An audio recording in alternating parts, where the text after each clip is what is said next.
Olá a todos, começando mais uma live da Escola Sistêmica. Olá, boa noite. Já já vamos começar. Hoje com a convidada é a Lucila, superintendente do SENAC, que está entrando aqui também.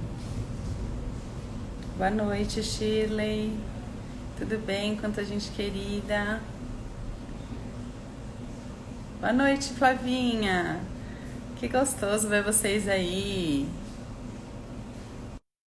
Entrando.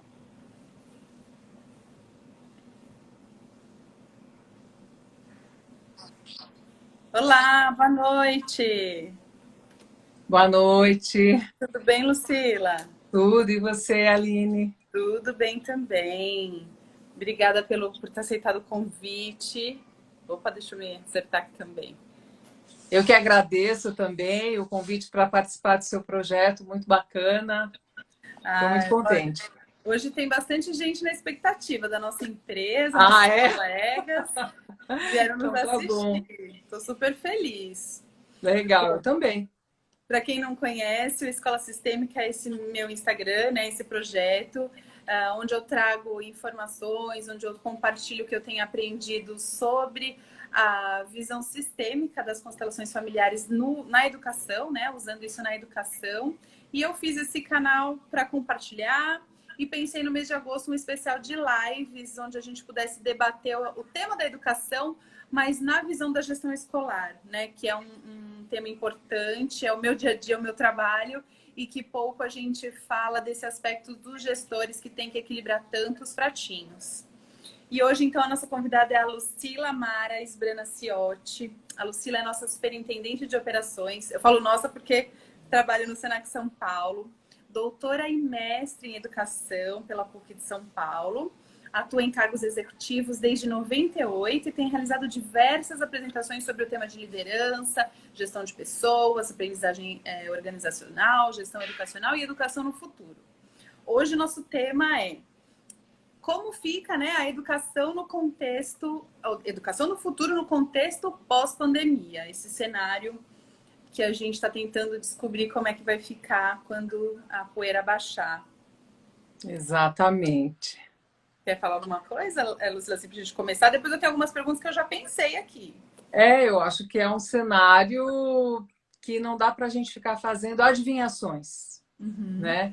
Eu acho que dá para fazermos desejos a partir daquilo que está acontecendo e que, de certa forma, vem nos assustando e, de outra forma, também vem nos colocando desafios, mas é um desejo que precisa ser trabalhado para que a gente possa construir alguma coisa na direção de um futuro, né? Que a gente queira organizar, que a gente queira se engajar, né? Fazer desse presente aqui realmente um futuro desejado. É verdade, e assim, logo no começo do nosso isolamento social e da pandemia, um professor que é médico também, chama Renato Bertatti, ele é bem considerado nas constelações familiares. Ele deu uma palestra muito interessante onde ele fala que o universo chegou num momento de nos mostrar que ele precisava parar, né, que nós todos precisávamos parar, rever o que estava acontecendo e ressignificar muito o que a gente vive, né? Não só em termos de saúde, mas também dos nossos relacionamentos, que é muito do que a constelação traz. E também não tem como não falar da educação, né? Porque educação Sim. é relacionamento. Você via isso chegando de alguma maneira, assim, essa questão de chegarmos no limite? Não na forma de uma pandemia, apesar de médicos terem feito, cientistas terem feito alertas, filmes, né, projetando uma pandemia que se avizinhava, uma possibilidade. Mas eu estava pensando sobre a live hoje e me veio na memória a Eco 92 no Rio, Uhum. que foi um momento mundial de se olhar para a questão do planeta, né, da nossa ação no planeta e tudo o que implica essa ação no planeta. Então, a gente pode dizer que com muita força nos anos 90, né, muitos alertas vêm sendo dados, porque, de forma generalizada, né, países, políticos, a sociedade, de forma geral, vem tratando o planeta como se ele fosse uma fonte inesgotável e uma lata de lixo que tem um buraco que o lixo vai saindo, mas não é verdade. O lixo vai ficando, né? Então, aqueles momentos, a partir do começo ali da década de 90, muito vem sendo feito, muito foi feito, várias organizações, vários grupos se estruturaram, se organizaram em função desse alerta, trazendo, inclusive, propostas de quais caminhos nós deveríamos seguir, né? Para que a gente não chegasse num limite de um planeta De colapso, né? de colapso, porque os recursos naturais vão sendo usados como se não houvesse amanhã. E realmente, se a gente continuar usando assim, não haverá amanhã, né? Acaba. A água acaba, tudo acaba, né? Então, acho que não tinha essa... Eu não tinha realmente... Fui assistir o filme da pandemia depois, todas essas coisas, né? Ouvi alguns médicos que falavam de como estava próximo, de como podia chegar nesse ponto, mas eu não estava, não, no meu radar, mas estava já há muito tempo, está no meu radar, a maneira como nós nos comportamos em relação à vida. Né? Não é falar a ecochata, é em relação à vida. O planeta Terra é um planeta de vida. A nossa vida humana depende da natureza, depende dessa interação. Então, nós temos que olhar para isso de uma forma ampla e cuidadosa. Né? Sobretudo, muito cuidadosa. Então, acho que veio, de alguma forma, né, esse aviso de que está no limite, né? De que não vai dar mais para ficar do jeito que está. E Bert Hellinger, né, para quem não sabe ele faleceu em setembro, mas é o pai das constelações familiares e de toda essa filosofia da visão sistêmica, ele traz as ordens imprescindíveis, né, de todos os relacionamentos, que é hierarquia, pertencimento e equilíbrio. E ele traz isso para os relacionamentos, né? Mas como estamos conectados em relação a isso, ao meio ambiente e agora o que nós estamos vivendo, né? Então, eu vejo que a pandemia trouxe para a gente da área da educação o empurrão que faltava para a gente rever de uma maneira definitiva o que é o mais importante no aprendizado e como a gente ensina, né?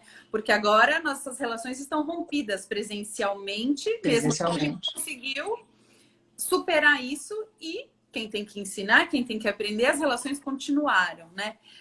Você acha que foi esse ultimato aí para a área da educação, a pandemia?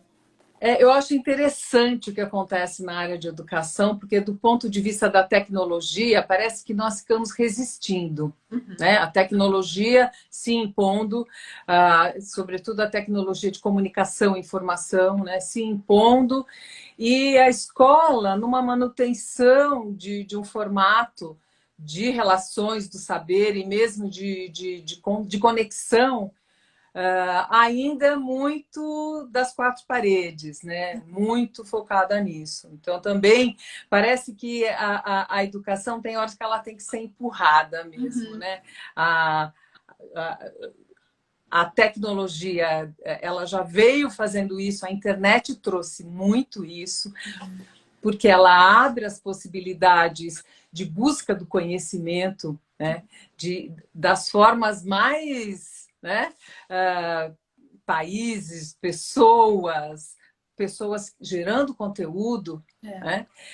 Tudo isso. Então, a internet já trouxe vamos dizer que ela desbalançou aquela relação de um templo do saber, né? Único. Então, ela trouxe essas outras possibilidades.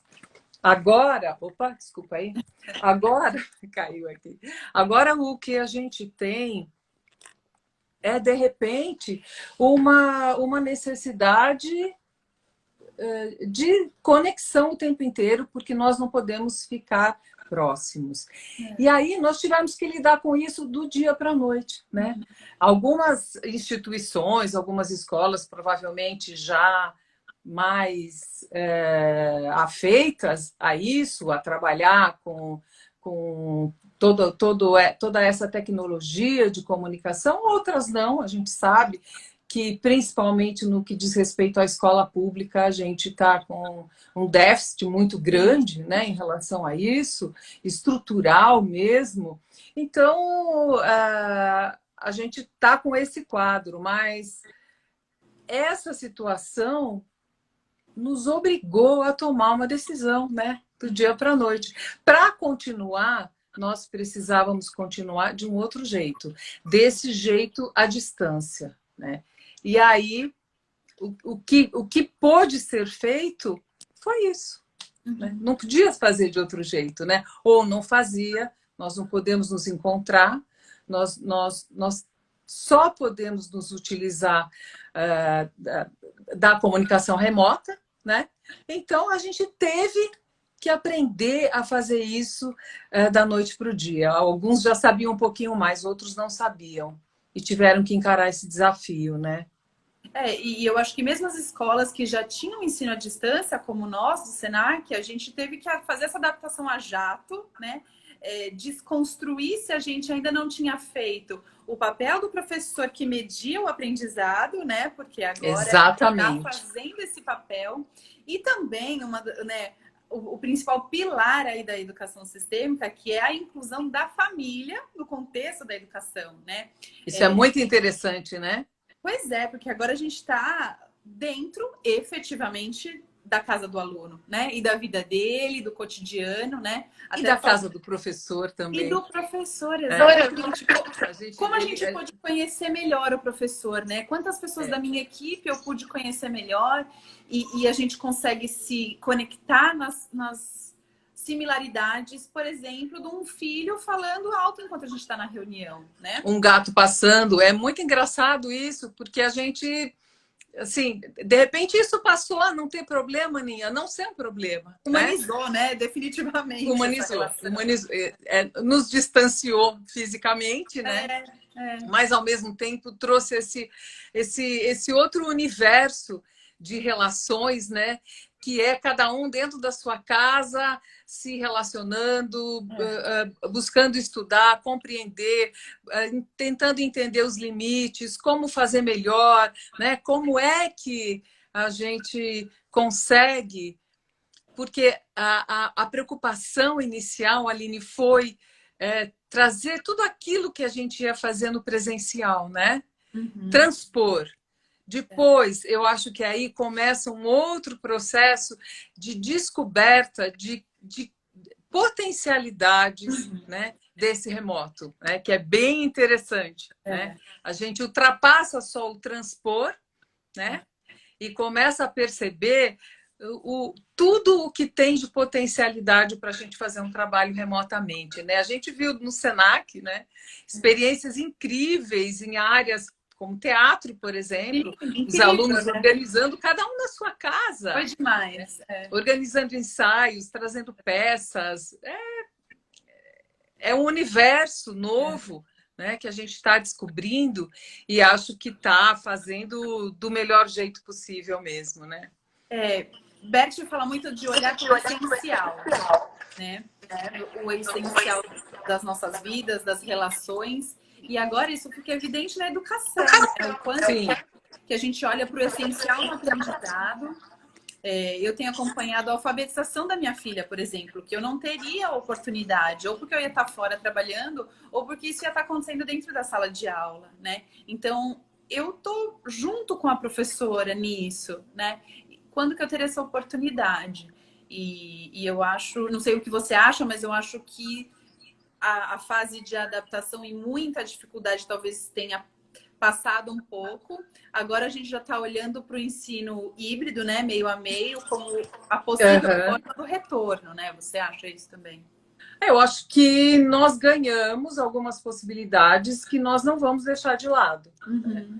Eu acho que foram descobertas de potencialidades, então eu concordo com isso. Eu acho que, o caminho vai ser esse ensino híbrido, esse ensino que vai que vai usufruir de todas essas potencialidades e que vai ampliar essas capacidades, né? De uma das, bom, só o que tem de live, né? Só o que tem de gente contatando gente em vários lugares do mundo. Então você pode chamar uma pessoa que está na Finlândia, em Portugal, na China e trazer essa conversa, né? Então as lives são conversas muito interessantes, muito produtivas, né? Que vêm sido trazidas e não tem como abrir mão dessa possibilidade de troca, né? Acho que isso vai se incorporar, né? Eventos que antes pareciam difíceis de trazer pessoas de determinados lugares, eles passaram a ser possíveis. Mas eles já eram, é que a gente que não estava usando essa A gente deixava potencialidade para a última opção, a ainda. gente deixava o plano B, né? Exatamente. Então, de repente, isso veio como a única forma de fazer, mas que é uma forma de fazer muito interessante, né? Sem que a gente queira abrir mão do contato presencial, que é muito importante, né? A gente espera ansiosamente essa volta também. Mas aí a gente vai ter aí um mix de possibilidades, né, para professores, para alunos, para formas de aprender, né? Que a gente já vinha nesse caminho, né? Com tudo que a tecnologia já tinha nos proporcionado, né? Isso se amplia nesse momento, se amplia bastante, né? A gente no Senac, né, até foi um projeto que você encabeçou, idealizou, que é o projeto Pontes, onde a gente traz essa interligação entre os saberes, né, que hoje conecta com o que está na BNCC, que, né, é uma filosofia, o que traz José Pacheco também. E a gente teve essa dificuldade de conectar saberes, né? E agora nós estamos conectando não só saberes, como cidades, como países, como professores e alunos, está tudo muito interligado, né? Sim. Eu acho que a gente, de verdade, não imaginou que a gente chegaria nesse nível de conexão da educação, né? De como isso... E eu não sei o que eu tenho dúvida disso, se os pensadores todos da educação, Paulo Freire, se você puder fazer essa correlação também com a visão sistêmica da inclusão da família, né? Agora nesse contexto, porque eu acho que daqui para frente a gente vai continuar com a família muito junto de nós. Sim, sim. Nesse contexto, principalmente num contexto que a gente também não sabe quanto tempo nós vamos ficar, né?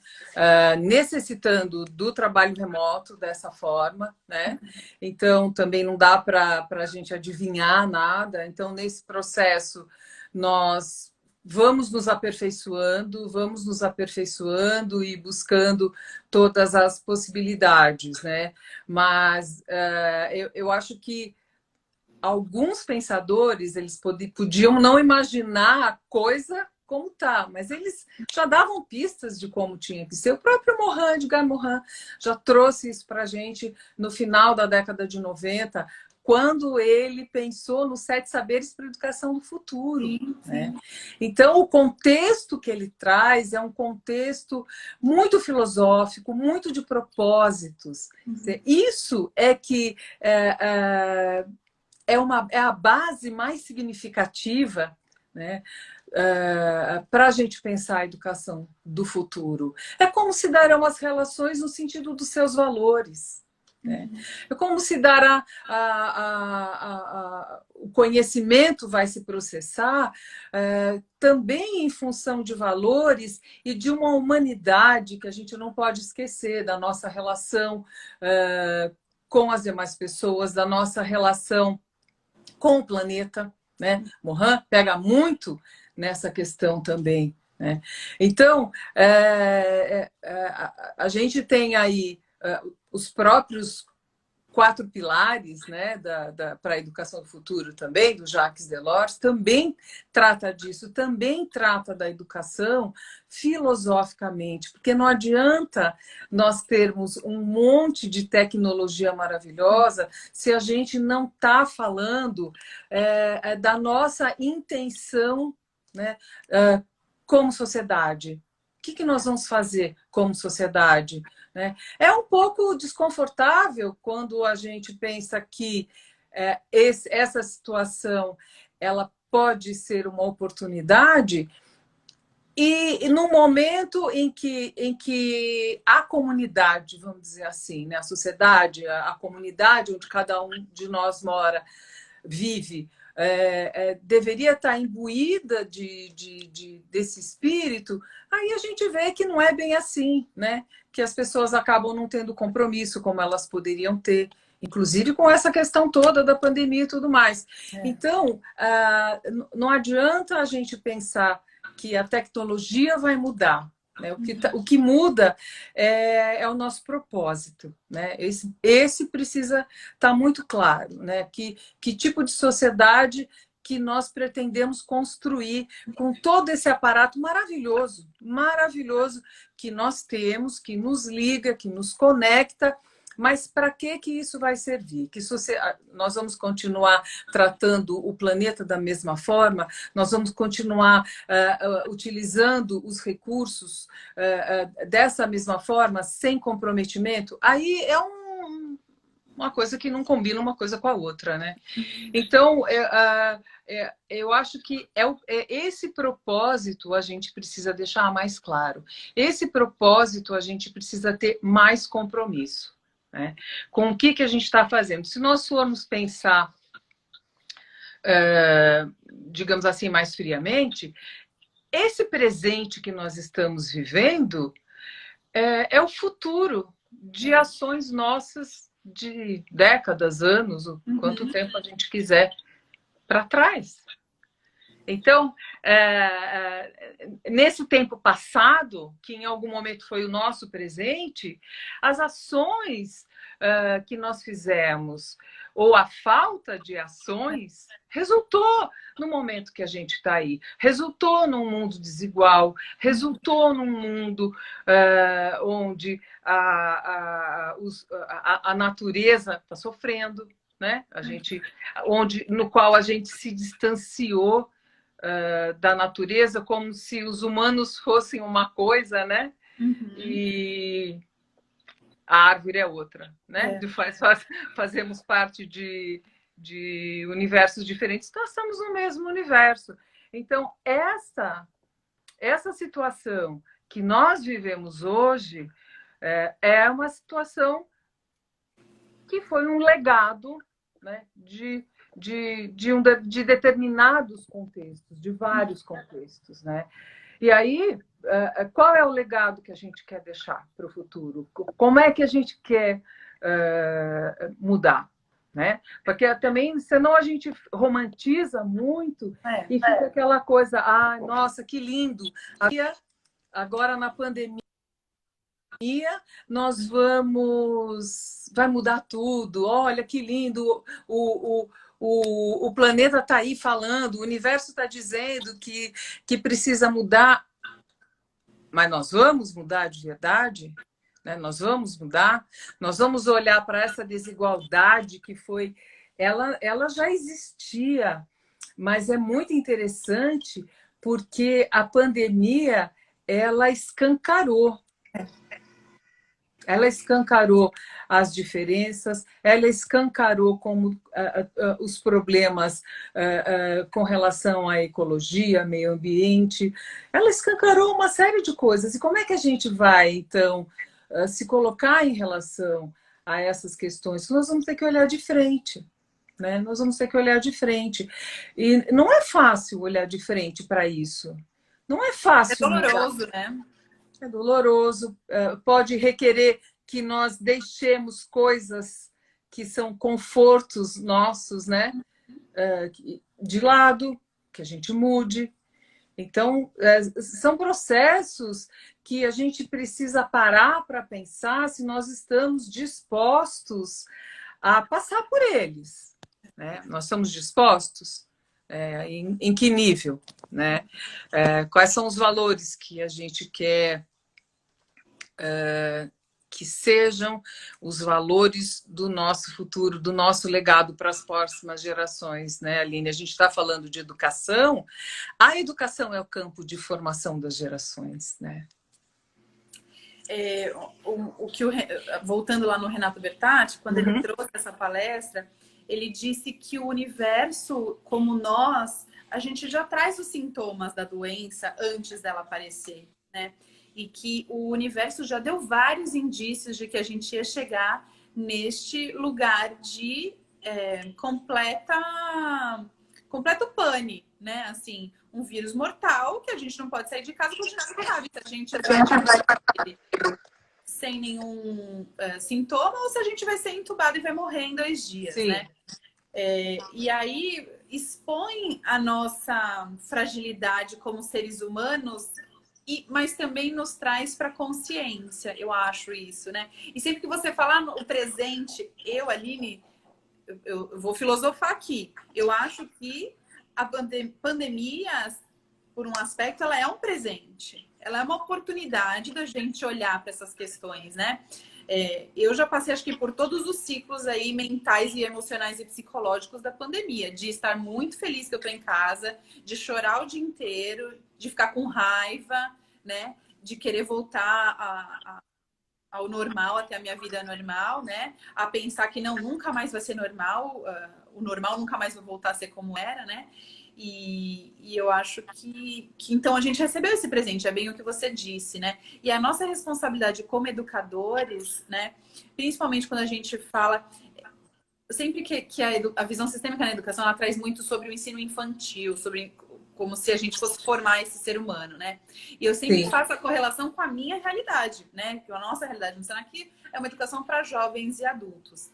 E aí, nesse momento, é a primeira vez que a gente discute, por exemplo, a saúde emocional dessas pessoas, enquanto estudantes, né?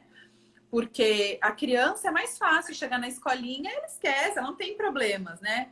Lógico que ela leva, por exemplo, um divórcio dos pais, ela leva um problema de saúde da família, ela é inteirinha a família dela na escola. Mas o adulto também, né? Não só na sala de aula, como professor, como gerente, como o superintendente, está todo mundo muito conectado e isso está agora visível, né?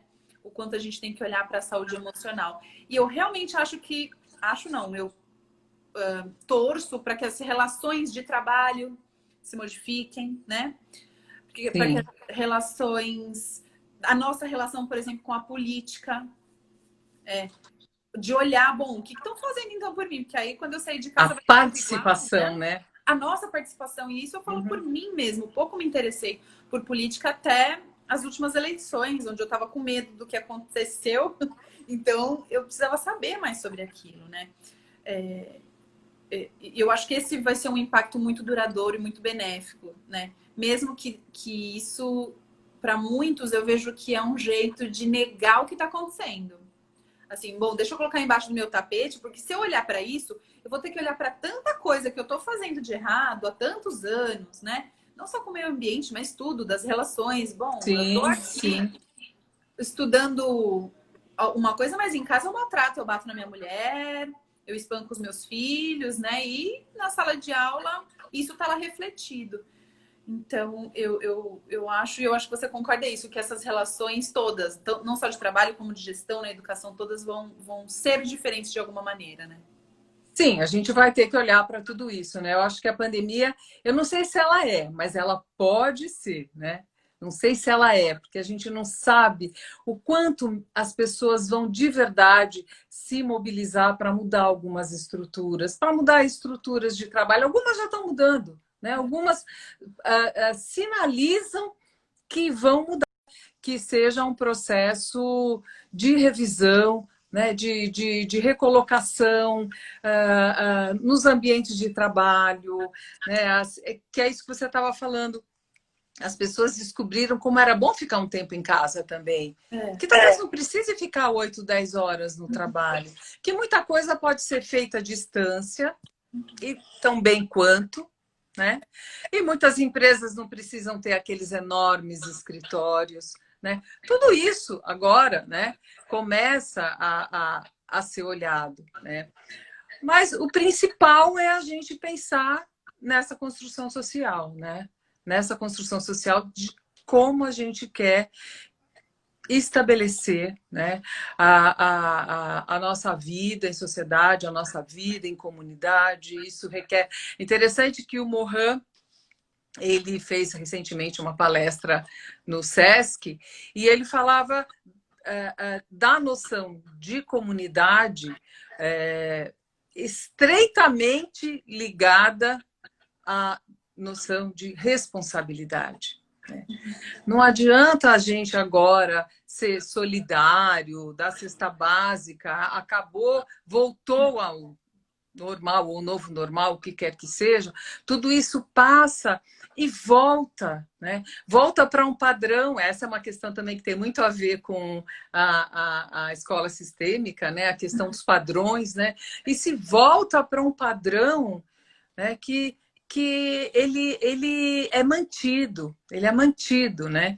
Então, são todas essas questões que a gente precisa olhar, né? Se a gente quer se constituir... Opa, deu uma paradinha. Se a gente quer se constituir como uma comunidade responsável,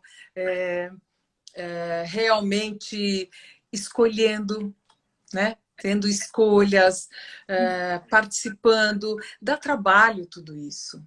Dá trabalho você ter essa, né, essa postura, essa preocupação, mas é assim que a gente constrói alguma coisa e é assim que a gente muda de um sujeito passivo na nossa história a um sujeito ativo, né? A um sujeito que faz a história, que quer transformar a história e encontra nos espaços possíveis os espaços dessa transformação, né? Das muitas constelações que eu já participei, algumas até que eu já fiz em alguns atendimentos, sempre esses momentos do mundo de muita tensão e muita transformação, eles são quase que cicatrizes na história das pessoas e das gerações, né? Então, lógico, mas é muito forte, por exemplo, quando aparece uma questão de guerra nas constelações familiares. Sim. Na nossa história recente é o que mais é o que mais tem essa assinatura, vamos dizer assim, mais forte, né? De cicatriz, como você falou. Inclusive porque muitas pessoas migraram sem querer migrar, né? Eu lembro muito de uma constelação de uma pessoa... A minha família é da Itália, né? Sempre que aparece a Itália nas constelações, eu fico muito tocada. Eu fui para a Itália 2, 3 vezes, né? Eu nem falo italiano, mas isso está dentro do meu DNA. Assim, é muito forte quando fala disso, né? Do país que veio o meu bisavô e que quase morreu, quase foi jogado por conta da peste, enfim. Então, eu acho que esse momento que a gente vive, a gente não vai estar aqui para ver, né? Isso vai estar nas nossas gerações. Mas eu acho que ele vai deixar uma cicatriz importante. Acho que vai ser uma régua, assim. Vai ser passada uma régua nisso. A gente vai ter escolha de voltar à mentalidade de antes ou evoluir. E de novo, eu acho que o universo dando essa oportunidade da gente olhar. A gente está conseguindo um propósito, né? A gente está conseguindo olhar para a gestão do tempo, né? Como isso é importante, você gerenciar e olhar para o seu foco, olhar para o essencial, porque a sua fixa da sua ajuda na escola online, na aula online. Então, você tem que ser focado, né? E no mínimo, né, Aline, como você está falando dessas marcas, dessa marca histórica, nunca vimos o mundo parar, né? Não. O mundo, esse mundo globalizado, que tanto Era, mas não era globalizado, né? Porque a gente continuava no nosso mundinho. Agora o vírus veio. Até fevereiro a gente estava pulando carnaval. E o vírus, ó, na Europa, na China, a gente achando que ia ficar, né, imune. Exatamente. Então, com certeza, é uma marca importante, no mínimo, desse início de século, né, que a gente está vivendo. É um momento muito importante. O que nós não sabemos é como vai ser depois, Sim, né? sim. É como a coisa vai se propagar. A gente pode desejar e trabalhar, né? Buscando uma forma diferente, né? Eu acho que a gente entra numa era de olhar para o nosso sutil, para o nosso emocional, como se fosse o lacre para o resto todo dar certo, né? Eu tenho 39 anos e a minha geração, ela precisa ser mega eficiente, precisa falar 2, 3 línguas, precisa fazer posso, precisa fazer isso, precisa fazer aquilo. E hoje eu vejo muitas pessoas da minha idade, até um pouco mais velhas, repensando o propósito, porque na época do meu pai, que tem 60 e pouco, propósito nem era dito, a gente nem falava de propósito, né? E hoje, ainda bem que a gente chegou nesse nível. Outra preocupação é esse retorno e esse cuidado emocional de alunos e professores, né? E equipe de educadores, assim. Eu acho que a gente vai ter muito que cuidar disso no retorno, né? Eu acho que sim, acho que algumas situações elas já estavam mostrando a delicadeza que a gente estava vivendo com relação ao emocional e psíquico, né? Então a gente tem tido muitos relatos de dificuldades mesmo de alunos que não conseguem se adequar ou que ficam em processos depressivos, mesmo suicídio, né? A gente teve casos, né, no próprio Senac, em que a gente teve que acompanhar mais de perto e tudo mais. Então, já um mundo que estava pouco acolhedor, vamos dizer assim, né? Se mostrando pouco acolhedor ou se mostrando difícil de ser digerido, difícil de ser trazido, né, para o interior, né, como alguma interior pessoal, né, como alguma coisa de esperança. Então, eu acho que essa é uma questão muito importante, né, da gente recuperar, da gente trazer essa possibilidade, né? Quando eu falo da Eco 92, Rio 92 e toda essa... Olha, eu estou ótima aqui, você está vendo que eu fico dançando? É que onde eu pus o meu celular e o suporte está dançando, eu estou só aqui olhando para ele. Mas quando eu falo da Eco 92 e tudo mais, é porque havia uma grande expectativa com relação aos anos 2000. Havia uma grande expectativa, já se mostrava uma capacidade tecnológica do mundo incrível, né? Um mundo que passou a ter o celular, a internet e tudo mais. Então, e outras tecnologias aí, tecnologias médicas, em todos os campos, e um mundo meio do que vai vir, né? Nessa nova era que está chegando, esse novo milênio. Mas esse novo milênio, ele também passou a ter um quê de desesperança muito forte, né? Muito forte. E, nós precisamos nos recolocar, né? Eu acho que é isso. Nos recolocar em relação ao que é possível da gente rever nesse caminho, né? Nesse caminho que em muitas dessas trilhas é um caminho que está muito tortuoso, né? Ele poderia ser trilhado de uma outra forma. Então, eu acho que se a gente tiver como um desses valores e princípios a esperança, né? A recuperação de uma esperança, eu acho que isso vai nos ajudar muito mesmo, né? E eu sinto das equipes, principalmente dos professores, essa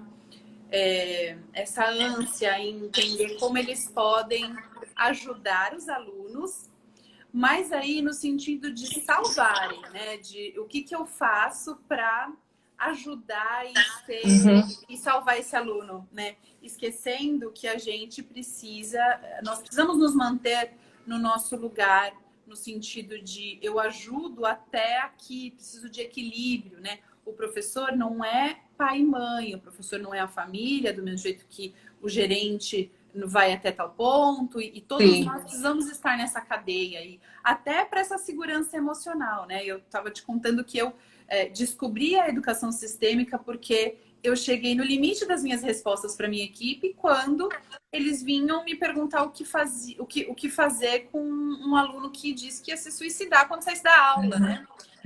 Então eu vivia nessa questão de como que eu ajudo, como que eu dou essa resposta, mas eu sou a chefe, eu preciso responder isso, mas também nunca ninguém me ensinou. Mas como que eu falo isso para o professor que vai embora para cuidar dos filhos dele, que vai estar pensando no aluno, né? E até a gente liga lá no final, no essencial, que a gente precisa fazer a nossa parte sempre, né?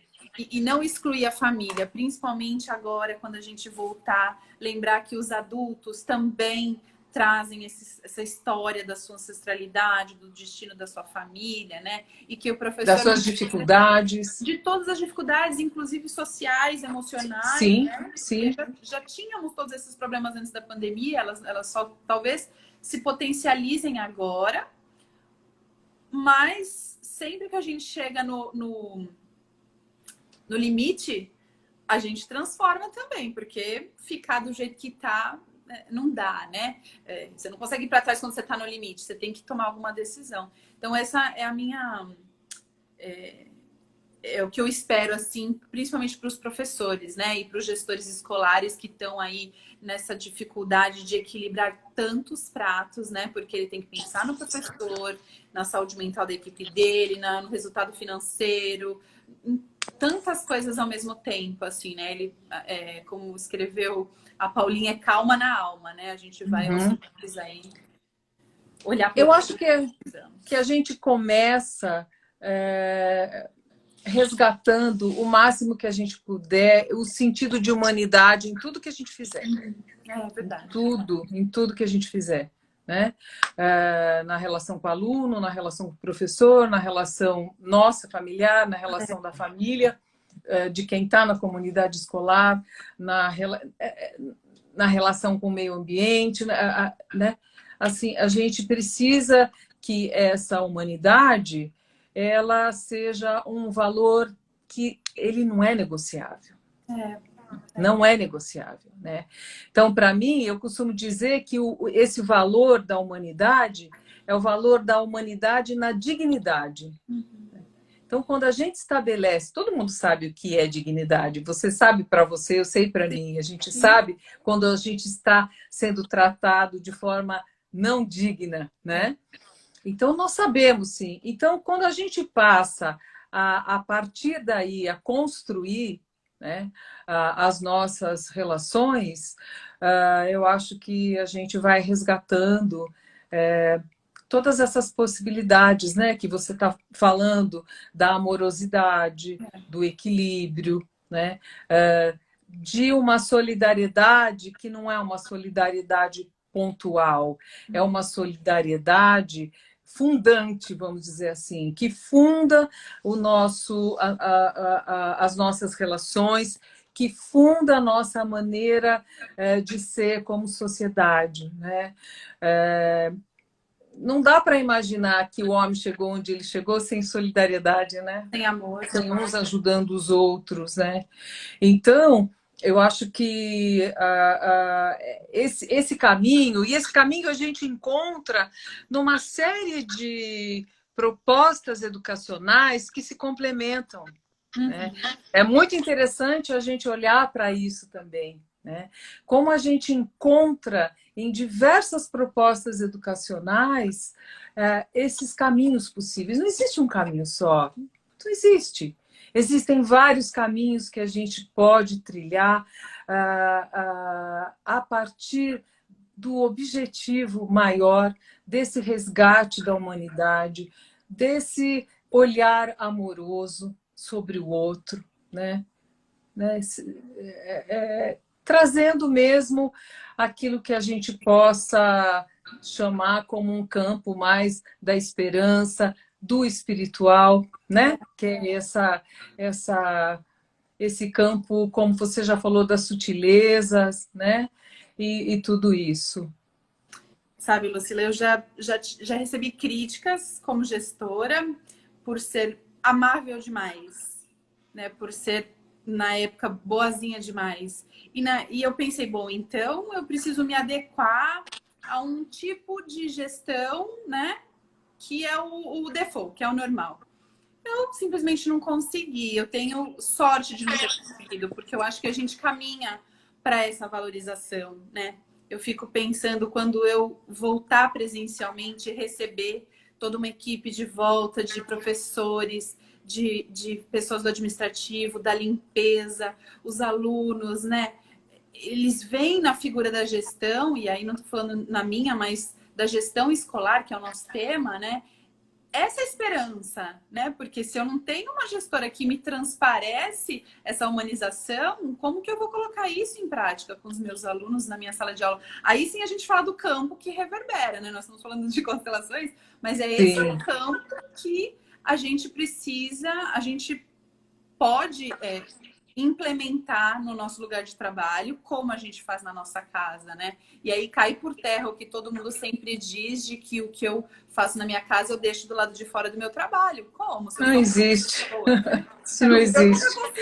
A gente não se divide em pedacinhos, né? Não. Paulo Freire fala de que a gente deve fazer da nossa ação o exemplo. Dar exemplos através de ações. Então, o que você acredita tem que se refletir naquilo que você faz, na maneira como você age. Né? Então, se você acredita que a amabilidade é um caminho para o relacionamento, seja amável sem medo de nenhum juízo de nada. É isso que tem que ser, né? Com essa ideia de que nós vamos ser sempre referência para o outro, e o outro vai ser referência para nós, né? E a gente precisa ter essa consciência, essa consciência de que nós somos referência e do propósito, da intenção que você tem na vida. Então, não existe uma vida onde a gente possa dizer eu não quero ser exemplo para ninguém ou eu não quero me envolver. Não existe isso. A gente o tempo inteiro está fazendo alguma coisa que vai ter impacto sobre aqueles que estão perto da gente, né? O tempo inteirinho. Eu tenho duas aqui, Xerox minha, só de olho, que eu botei uma blusa, ela já onde você vai, assim, que você se arrumou, não tá com a cara de maluquinha, né? Tá aí, passou maquiagem. Então, assim, elas estão conectadas, ligadas o tempo todo, né? E é isso, eu não sou gestora escolar, eu sou gestora na minha casa, né? Eu tenho duas pessoas sob a minha responsabilidade, que eu também tô dando o mesmo exemplo que eu dou lá, né? Aqui, lá, e elas estão atentas se eu tô cumprimentando o porteiro, enfim, ela faz identicamente, agora elas já fazem antes de mim, né? Eu sempre faço uma correlação com a maternidade, porque eu sempre quis ser mãe, eu gosto muito de ser mãe, e eu brinco que desde que a minha filha nasceu, todos os treinamentos que o Senac me deu de gestão do tempo, de trabalho sob pressão, de feedbacks e tal, tudo valeu para esse momento do puerpério, porque, né, você condensa tudo, esmaga e vira outra pessoa. São relações aí também, exatamente, né? Exatamente, né? E a desconstrução da mãe perfeita também, sim, né? Não existe também. É outra coisa que não existe. Verdade. Agora, Aline, uma coisa que eu acho que a gente precisa pontuar nessa pandemia e no campo da educação é como os professores foram de peito aberto para uma circunstância não prevista, muitos deles com pouquíssima experiência, né? E esse é o traço que eu acho que a gente ressalta, né? No que está acontecendo. Essa formação desses professores não é uma formação... Claro que é uma formação tecnológica, porque eles passam a usar mais a tecnologia, mas é uma possibilidade de um enfrentamento, né, de uma circunstância para a qual se precisou de rápidas respostas. Então, essa característica e essa vivência dos professores nessa circunstância é algo que eles vão levar, né, para muitas outras situações. Essa capacidade de dar essas respostas, de dar uma resposta para uma coisa não pensada. A gente não fala isso para o aluno, que nós formamos os alunos para um futuro incerto. Interessantíssimo, porque tudo aquilo que a gente falava, de repente, se configurou, né? Nós formamos os alunos de hoje para um futuro que nós não sabemos, e nós também, a mesma coisa ocorreu agora com os docentes, né? Eles tiveram que enfrentar uma situação nova, né? E acho que assim só merecem os nossos parabéns, né? Por tudo isso que eles têm feito, das suas casas, né? Aberto, né? A sua vida, e para que nós continuemos em conexão, né? Para que nós, apesar de uma pandemia que faz todo mundo ficar dentro de casa, ou grande parte das pessoas ficar em casa fechadinha, com medo, né? Algumas pessoas foram muito especiais para a manutenção dessa conexão humana, né? E, Lucila, você sabe que na constelação, duas únicas pessoas que nós, qualquer um de nós, não conseguimos devolver em equilíbrio, sabe quais são? Os nossos pais, porque nos deram a vida, então nós não conseguimos devolver a vida para os nossos pais. Então, o que de melhor a gente faz para isso é viver uma vida em plenitude. E o segundo são os nossos professores. Bert fala disso. A gente não consegue devolver para o professor porque ele é mais sábio do que nós, ele tem mais experiência do que nós, e é isso que eles nos passam, conhecimento e sabedoria. E aí a gente devolve sendo ser humanos melhores, que caminham para a vida, que caminham para o sucesso, usando tudo que eles nos deram, né? Então eu acho essa figura extremamente bonita, né? Porque a gente não pode misturar pai e professor, mas são os dois que a gente tem uma eterna gratidão, né? É interessante, é bem interessante isso, como as referências, né? São referências, são as pessoas que nos ensinaram, né? A ser o que nós somos. É muito interessante isso, esse reconhecimento que a gente deva ter, né? A quem nos ajudou nessa formação, nessa construção humana. Acho que a troca perfeito. Nunca vai ser equilibrada, porque a gente está sempre um passo abaixo, tanto dos nossos pais quanto dos nossos professores, para a gente trocar, né, em equilíbrio. Mas o equilíbrio é a gente usar isso para sempre evoluir, né? Lucila, queria te agradecer por tudo. Eu que agradeço. Se a gente ficar aqui, nós vamos ficar falando. Essa conversa gostosa, ótima. Um monte de gente. Agradeço o pessoal que está aí assistindo também, que colocou o seu tempo aqui com a gente. Obrigada. De qualquer maneira, fica gravado. Se alguém quiser depois indicar, fica gravado no IGTV. Eu te agradeço demais. Queria dizer que você, para todas as mulheres que trabalham no Senac, é uma fonte de inspiração. Então, muito obrigada. De todas as mulheres do Senac, a gente te agradece por ter feito tanto pela nossa empresa, tanto pela educação, né? Feito e faz. Então, assim, para mim é uma honra. Eu tenho certeza que muita gente que trabalha no Senac, e todas as mulheres que também estão assistindo essa live, se colocam no meu lugar e te agradecem de coração. Muito obrigada. Um beijo a todas. E os homens também, né? Não tô E os homens também. Você um beijo uma a mulher, todos. A gente honra muito o feminino em você. Muito obrigada. Obrigada, até a querida. Próxima, hein? Até a próxima. Tchau, Beijos, beijos. Tchau. Tchau.